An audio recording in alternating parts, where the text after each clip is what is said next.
Welcome to an incredible boardroom session today. We are blessed to have Mr. Bob Johnson on our show. I don't think he needs any mentioning about what his accolades are, what he's been able to achieve. It's been pretty impressive overall what your resume is, Bob. And I guess I'll jump right into things. What were the early days like, obviously forming BET? Can you take us through that? Well, Jay, first of all, thanks for having me on the show. The early days of BET, if you think about it, it's like if you imagine pioneering a new business that had never been basically created before. We were all used to radio. We were all used to broadcast television and the networks, ABC, NBC at the time. There were really only like four networks. Fox was a fledgling kind of a network, but it wasn't in competition with the big three. And cable came about really through a technological revolution as much more so than a programming revolution. Because heretofore, you get a broadcast signal, it'll go within a certain radius of a town or a city, and that would be it. The networks would send signals into their local affiliates, but that was pretty much how you got national programming. And as I said, it was controlled by the three major networks. Well, with the advent of satellite signals being distributed nationwide and then bounced down into a cable head-end in a local community, you moved towards creating national programming content that was targeted to discrete audiences. It wasn't like the networks going after what you call mass audience. It was going after targeted audiences. And out of that technological revolution, a cable signal beamed up to a satellite circling the equator. That signal then retransmitted back down to the ground to cable head ends, which was basically a big dish receptor that fed the system down the wires into people's homes. All of a sudden, you could create national networks. And out of that revolution came the emergence of basic cable television, which was ESPN, CNN, MTV, and of course, BET. Because heretofore, if you wanted to aggregate African-American households or Black households, you couldn't do it because you didn't own broadcast stations and you barely owned local TV stations. But with that technology revolution of the marriage of cable and satellite and the installation of cable wires throughout urban markets, it became possible to deliver a targeted network to Black consumers who wanted to have cable for its diversity of choices, but also for programming that appealed to their interests. And I was fortunate to be in the right place at the right time in the Cable Trade Association, when people like Ted Turner and John Malone and the people who started HBO, Jerry Levin and others were building these targeted networks that became the development of basic cable programming, pay TV programming, and ultimately one of the most dominant programming decisions and content decisions that happened in this country before anything else could happen until now along streaming comes along. But that's how it got started. It was a technological revolution that led to a content change. Exactly. I mean, it's a genius concept. And it's just niche targeting audiences that turn into a network. Were there shows or properties in the early days that you were most proud of, and what were they? Well, obviously, when you start a basic cable network, whether it's ESPN, MTV, or CNN, you tend to take, or USA Today, you tend to take programming that's available to you, because before, the networks controlled all the big programmings. NFL football was on the networks. You couldn't get it on basic cable. All of the top shows, Sanford and Son, or, things like that, were all on network television, and you couldn't get those shows. They had the award shows, the Grammys, they had the Academies. So you had to take what was available. And all of the basic cable networks, ESPN started covering football games that they couldn't get the big games. And MTV started covering rock music videos. We start covering Black music videos. and so on. And HBO started showing comedy and music and movies that they could get, since they couldn't get the big blockbuster movies. So it was all a work in progress, if you think about it that way. And the end result was that BET found its way into that niche as more cable companies were built in the urban markets. And we said, we've got to find programs that appeal to Black folks' interests. So one show that drove BET for a long time, as you can imagine, was a gospel program called the Bobby Jones Gospel Show. Because we knew that's where the audience, Black folks are church-going people. We knew they loved gospel music. There were plenty of gospel singers. Nobody was competing for their content. And so we did that. And then along came music videos and Video Soul and all of the programming, because at that time, Jay, if you remember, MTV would not play Black music videos. It was playing only rock music. So I saw a niche that we could move into, and it was more than a niche. It was the profound cultural definition of Black music, R&B, soul, and later came on rap. And the fact that African Americans wanted that content, that there was tremendous talent that was being undercovered or underplayed on basic cable television, and particularly MTV. We saw that as a gold mine opportunity, and out of that came BET, and we went from that to news. And then, of course, one of the things we did, again, because the other networks weren't doing it, was Black college football. And we started covering the HBCUs and their Black college football, Grambling, Alcorn, Jackson State. And many of these players would later become superstars in the NFL. And, two I'm sure you remember is the great Jerry Rice. Mm-hmm. Jerry came out of Mississippi Valley, and we used to go down and cover the games. And Jerry played with a quarterback guy named Willie Totten. I don't know if Willie ever made it in the pros, but they would throw passes. He'd step back, throw a ball 50 yards down. Jerry Rice would be sitting down there waiting. The score in the games would end up being like 60-6 because they would. Mississippi Valley, Jerry Rice and guy would score touchdown after touchdown. And so that's how BET came about, is creating programming designed to appeal to the viewing interests of African Americans, but also attracting white viewers who love Black culture and want to experience it, whether it was Comic View, whether it was when we do BET News or other public affairs talk shows or video programming. That was BET back in the early days. Did I hear it correctly? Did you start BET with a $15,000 loan, Bob?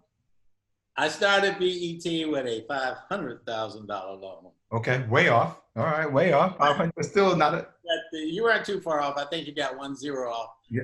Because the gentleman who put the money into it, a guy named John Malone, he was a cable operator. He and I are still good friends to this day. Ended up doing business in about every other business I've gone into.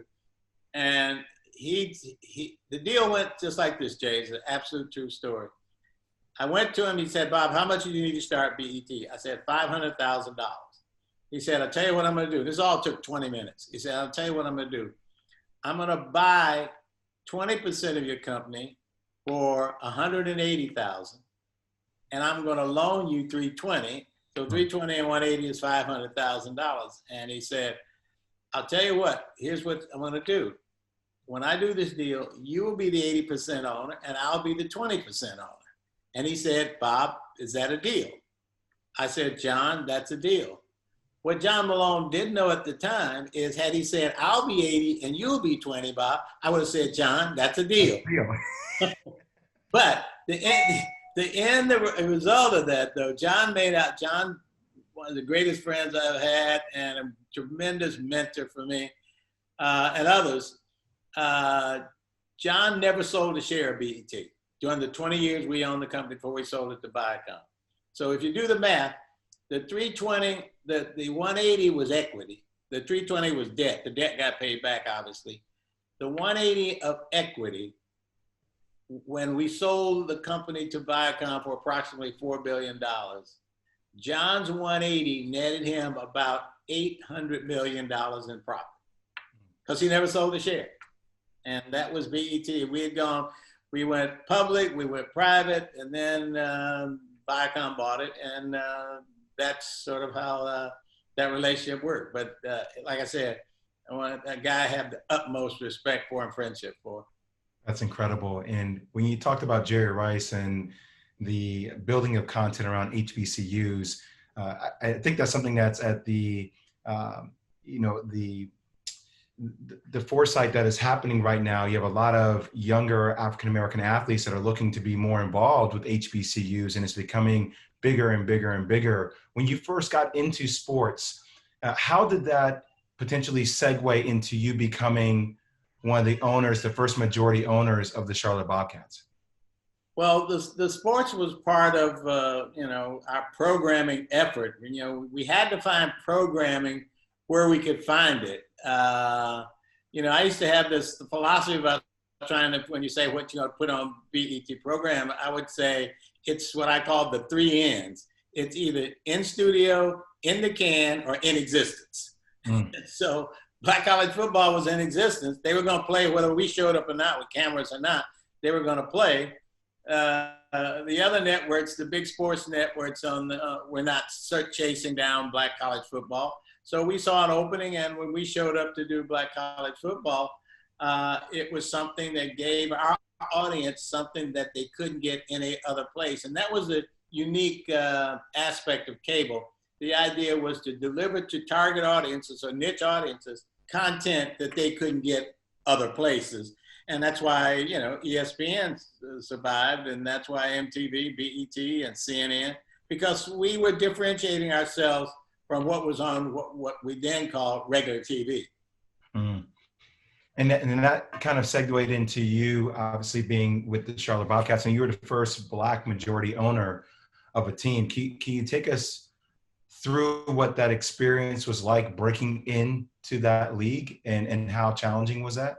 Yeah, the way I looked at getting into sports is not so much that I was just a crazy sports fan in that sense, but I believe that as an African American or Black American, in order to gain visibility to be part of the system, to be accepted as a player at the highest levels of free market competition and free market capitalism, particularly for a Black man, you got to first be known as somebody that the white business world accepts you as somebody who understands financial capability, how to raise capital, how to manage money. It's amazing how many people don't realize that you get a level of discrimination from people in the white business community if they don't have the confidence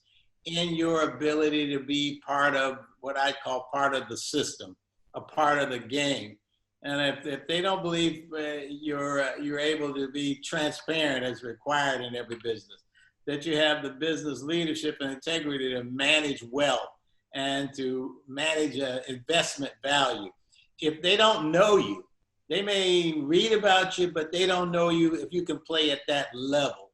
And so by going public, so when BET became the first company to go public on the New York Stock Exchange, all of a sudden we gained tremendous credibility and visibility, because once you're public, your company is subject to full disclosure under every SEC regulation that the other companies are.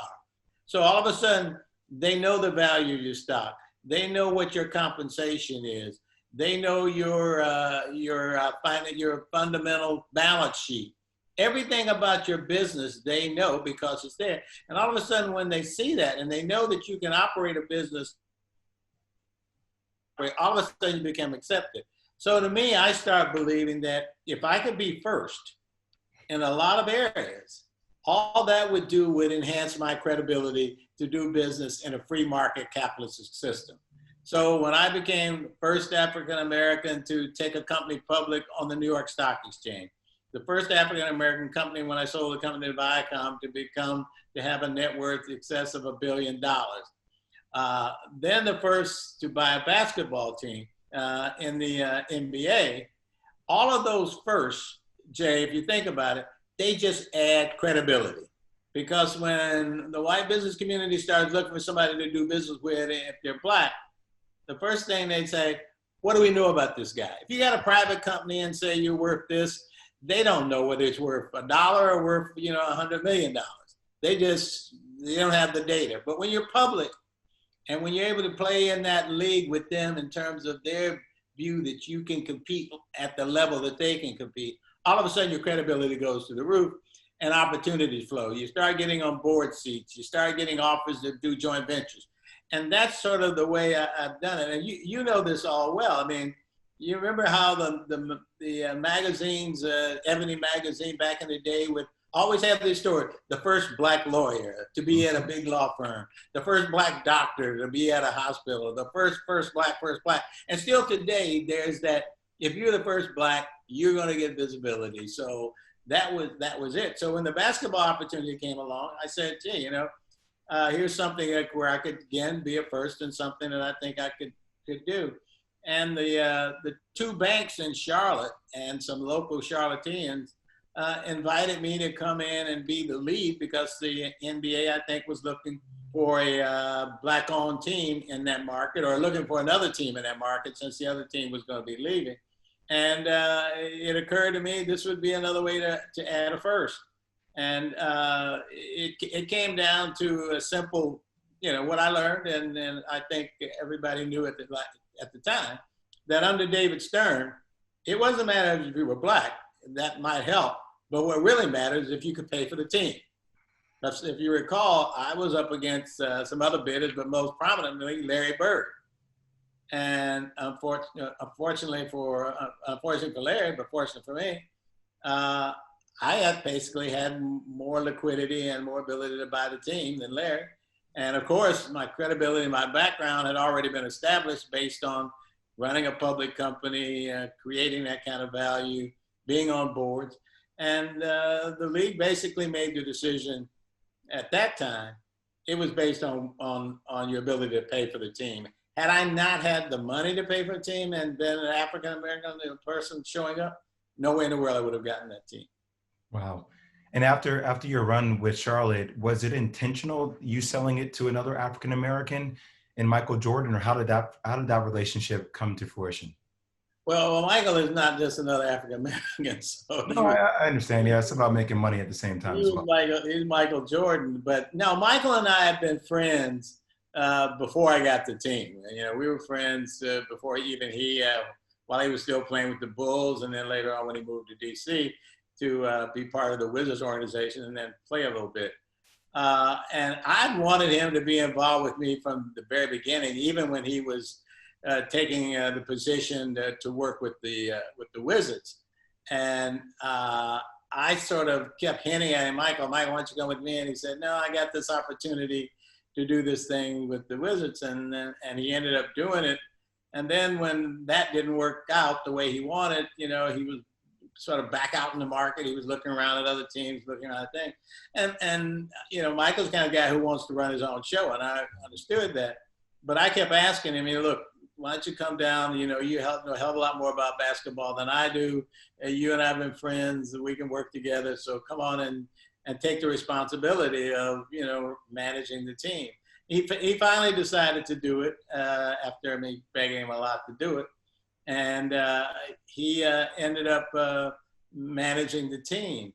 And then subsequent, when I was running the team, and I had, at that time, local Charlotte investors, and mostly white investors, and most importantly, two of the largest banks in Charlotte were investors, B of A, and at that time, a bank called Wachovia, which later went belly up. Well, was the bank crisis hit, and the banks came under tremendous pressure to explain to the regulators, the comptroller of the currency and the Federal Reserve is why are you investing money in a basketball team when the housing market is going under and you've been one of the biggest lenders in the housing market? And basically the two banks basically said, Bob, we got to walk away from being your partner in the team. that left me, which I never thought I would be in the situation of being pretty much the sole owner, sole financier of the team. And this was at the same time when I was investing in other businesses that needed, a lot of cash. It's a car business, a gaming business, a Caribbean hotel business, and everything else. So I said, the way this situation is looking, I need a partner or somebody who'd come in and take the position in the team. And Michael was my number one choice. And I said, Michael, funding this team for me is going to be a stretch. Would you like to come in and buy majority ownership of the team? And we ended up working out a deal, and he picked up the controlling ownership of the team. And, it's worked out great for now. Had I known that Donald Sterling was going to do something stupid, and then Steve Ballmer was going to come in and do something probably, maybe just as stupid to pay that much for a team, the Clippers. And then that all of a sudden the values would go through the roof for Michael and then the Bobcats, later the Hornets. I'm going to figure out a way to keep that team. But, to me, it was, if I had to sell it to anybody, Michael was the guy who I would want to own the team. And that's how that happened. It's really an incredible story. What does your business portfolio look like currently, Bob? Obviously, you've had your hands in so many different things over the years. What are some things now that are at the forefront of what you're trying to accomplish business-wise?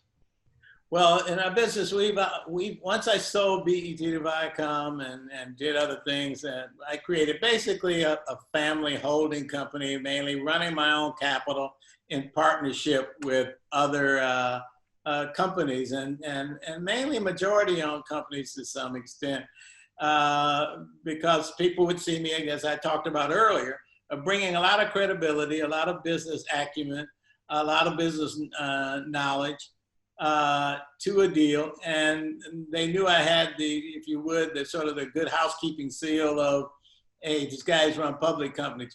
He served on boards from Hilton to US Airways to General Mills. He's got great credibility, so let's do partnership with him and do deals.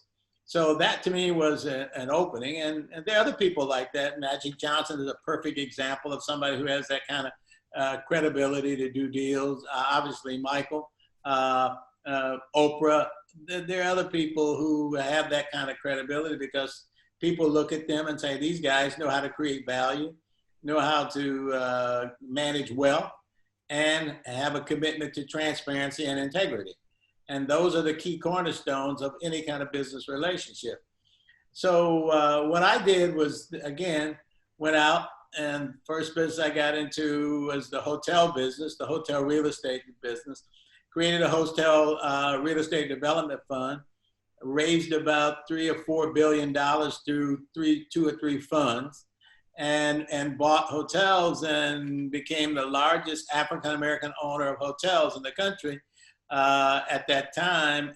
And then after we created the hotel real estate development fund, we decided, me and my partner, a guy named Tom Baltimore, African-American guy who worked at Hilton, we decided to roll it all up into a hotel REIT. And now we own Rlj Lodging Trust, which is a hotel REIT with over 103 hotels. And we still are, and from the standpoint now it's a public company, but it's still the largest REIT that has Black control at the top. And I'm one of the largest individual shareholders in the company. But a Black-owned, a Black CEO. I'm the executive chairman of the company. The founder is Rlj Lodging Trust, has got my name on the board. We did that.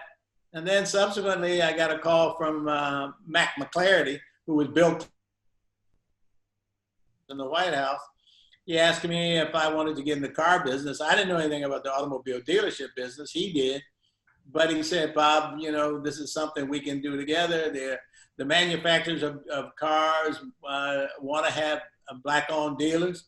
Why don't you come in and become the majority owner? I'll put in my dealerships, you put in capital. So I put in capital in that business, and today we are the largest African-American owned car dealership in the country with over 1.4 billion in sales. And we are probably number 20 total in all dealerships in the country. Great business, great opportunity for me, and because I had a great partner in Mac McClarity. From there, I've invested in gaming in the Caribbean. We're the largest operator of video lottery gaming in the Caribbean, in about 6 islands in the Caribbean. We're now moving into sports betting in those same islands. So we're now a significant holder of assets in the Caribbean, particularly in gaming and sportsbook betting, and reinvesting our capital back in other opportunities. We're in Guyana, which is going to become a tremendously growth country in Central America, Latin America, because of the discovery of oil and gold. So we're there, but we do other things too. I mean, obviously I'm back into the streaming business with a streaming company called Rlj Entertainment, which is a company I formed by creating what's called a SPAC. A SPAC, the acronym SPAC stands for Special Purpose Acquisition Corporation. Essentially, Jay, what you do is you go out and you raise money from investors. You can't tell them what you're going to buy with the money, but you give them, they know about you, they trust you. They put the money up, and then you have a period of time in which to invest that money in one deal. And what I did was we raised about $200 million and then went out and bought 2 content companies, one called Acorn and one called Image. And today, those companies are under the brand Rlj Entertainment. We have a streaming service called Acorn TV, which is British Mysteries and Dramas. Urban Movie Channel, which is what the name implies, urban content streaming and movies. And RLJE Films, which license films for distribution to everybody from Netflix to DirecTV. And about 2 years ago, a little under 2 years ago, we did a joint venture. Again, my approach to doing strategic deals with AMC Television, which is owned by Jimmy Dolan, who owns the Knicks, of course, the Dolan family. And AMC and RLJE are now one. And we're in a position to become a dominant content provider in urban content as well as film distribution. So with that, we're in another business in what we call retirement clearinghouse.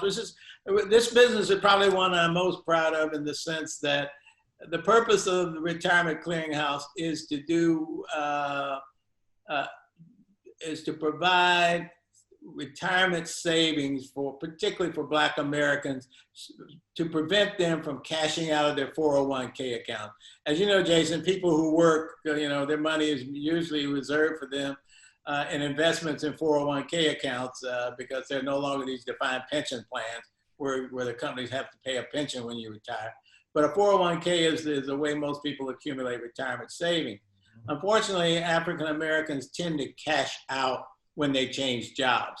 And this company, Retirement Clearinghouse, is focused on preventing that retirement by causing people to not cash out, but to roll that money over to their next job.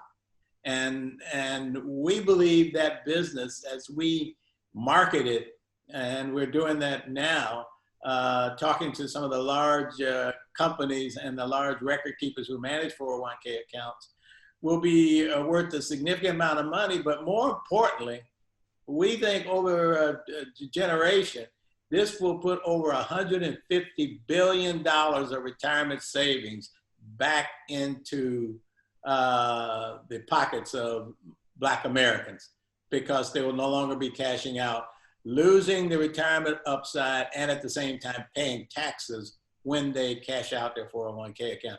So this is what I call a double bottom line business, in that it does well society as a whole, not just Black workers, but all workers. And at the same time, it's a kind of business that I feel proud of when I invest in it, but I know it has a purpose beyond just generating profits for myself and the other investors and shareholders in the company. And this is a company that I'm the majority owner of, the company, and one that I'm very proud of, and it's gaining a lot of support from everybody from the Business Roundtable to big firms like Blackstone, one of the largest investment funds in the country, to be a part of our effort to make as a national policy, preventing cash outs in 401k account and saving retirement for workers, low-income workers, particularly Black Americans. That's really incredible. It sounds so diverse. Bob, what would you, obviously we're in pretty interesting times with a lot of voices being raised around social reform and injustices around a lot of the policies and the way our government works, from issues from defund the police. What kind of advice would you give to athletes and to brands about how to navigate this time? Well, Jay, when you look at what's going on, you gotta have a historical perspective, because if you don't know the history of how we got to where we are, you can find yourself, particularly people with brands and athletes, you can find yourself pulled into things just for what I call show. Michael Jordan used to use this term all the time, and he would say, "Look, I'm not going to be anybody's show pony." And what he meant was that, look, I have value. My brand has value, and what I do has, should be used in that way. So I would say that in this day, when what Black Americans need is an understanding that we must come together for our common good. We shouldn't just be using our brand, using our value, using our mind, and using our capital just to make somebody else feel good by think they're doing something for us. If I could say one thing that I get plain angry about, is that many white companies, they throw money out into the Black community with no real understanding of what they're trying to achieve, what the purpose is, no way of doing in-depth follow-up, and most importantly of all, no consultation with Black people about, hey, is this what you really need? So when I see people, and unfortunately, that's just fact is, that when you look on television and people tearing down statues, most of those are white people tearing down statues because they believe that's going to solve some Black problem. It's not going to solve a problem of the shootings in Chicago.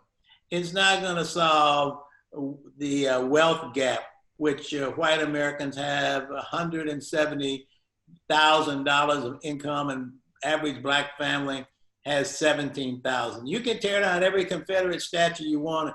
You can rewrite a statement on Gone with the Wind. You can cancel Dukes of Hazzard. You can even change your name from the Dixie Chicks to the Chicks. It has absolutely no benefit to Black America. And so when I see these companies doing things like we're gonna make movies, we're gonna give Black people the right to make movies, that is a shallow example of giving Black people a placebo to make them feel like white people are doing something. But more importantly, what it does, it makes white people feel good. It doesn't do anything to solve the problem of Black people. That's why I came out with reparations. One thing you will find out, to find the true commitment of white America, ask them to give Black Americans cash to make them equal to white Americans in wealth, as is due to them, to provide repayment, recompense, repair, however you want, reparation, whatever you want to call it, for 300 plus years of slavery, Jim Crowism, systemic racism. And that's when you find out if people really are committed. Because the one way of measuring success in this country is on wealth, attainment of wealth. That's the definition of, in a free market capitalist system, of what is considered success. And until white Americans are willing to do that, we're not going to have any form of equality, because Black folks are always going to be behind. And from that is going to follow all the problems we have in neighborhoods and crime and poor health care and all these other things. So that's what I think. So I would say to an athlete, look, if you get asked to be a part of something, just ask them the simple questions. How many people are going to come off of welfare because of this? If you're an athlete and you're in the NBA, the NFL, or any sport, you're making a lot of money. So it's not going to help you. Yeah, it may give you a couple dollars, but it's not going to help you.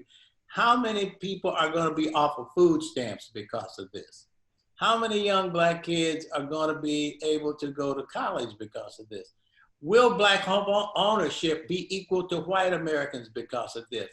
If they if they can't answer those questions, then you tell them, look, why don't I get you together with some African Americans who I think can provide you with some guidance and some insight as to what you should do. Then we can do a deal. I'll be glad to be the point person for you. I'll be glad to talk about what this means. But what I'm not going to do is take a chunk of money so you can feel good, and then I'm out there explaining to somebody, I just got, on top of the money I'm getting from my salary, more money, but it doesn't do a darn thing for the people who really need it. So what I try to do is I have this philosophy called business solutions to social problems. I try to make, to the best I can, my business effort and my business activities become a solution to a social problem.